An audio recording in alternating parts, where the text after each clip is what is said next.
আমি ফ্রান্সেসকা, আর প্লাস্টিকের তৈজসপত্র দিয়ে পাখির খাবার জায়গা বানানো খুব সহজ।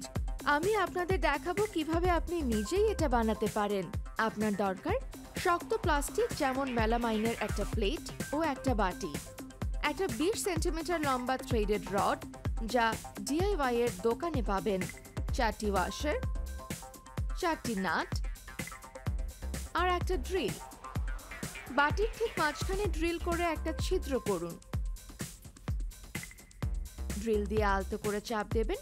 যত্নের সাথে কাজ করুন, কারণ প্লাস্টিক ফেটে যেতে পারে। একইভাবে যত্ন নিয়ে প্লেটেও ছিদ্র করুন।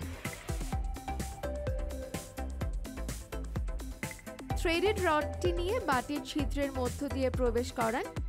ওয়াসা ও নাচ দিয়ে ওপরে ও নিচ থেকে রডটি আটকে দিন। আপনি প্লাস্টিকের ওয়াশারও ব্যবহার করতে পারেন, যা মেলামাইনের জন্য উপযোগী। পুরো জিনিসটা দেখতে এরকম হবে।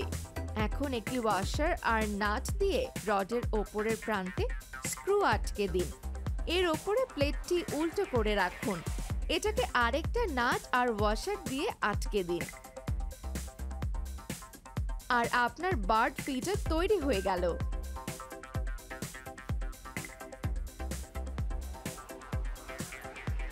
আপনি যদি এটাকে নিচে না রেখে ঝুলিয়ে দিতে চান, তাহলে ওপরের প্রান্তে আরেকটি নাট লাগিয়ে তাতে সুতো বেঁধে দিন।